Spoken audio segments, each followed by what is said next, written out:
华视在地新闻继续来看超商的店员提醒人客挂喙暗，防拍甲重伤，甚至防拍死，引发着社会关心。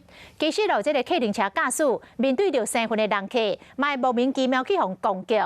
有一个客运车司机载着一个啉酒啉到规身躯臭酒味的人客，一路上一直嫌这个司机驶伤慢，叫伊着爱冲较紧的。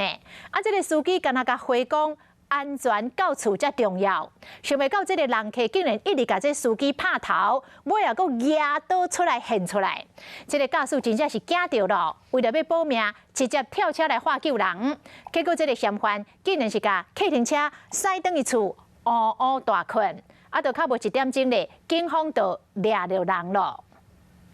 电话拿出来，等一下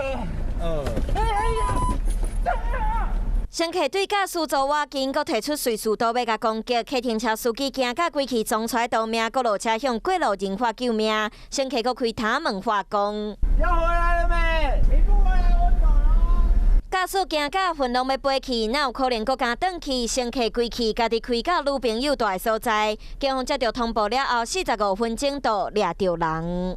这有一台车停啊，表安有人站路在那边。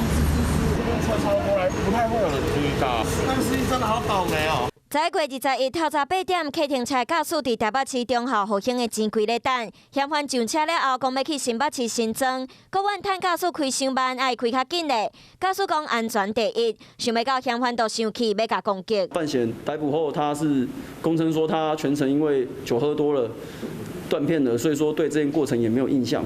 警方对早来到嫌犯住所在，弄10几分钟的门，伊才规身躯拢是酒味来开门。一开始佫讲伊无犯案，伊直到警方提供相关的影片，才讲家己啉烧酒醉袂记伫啊。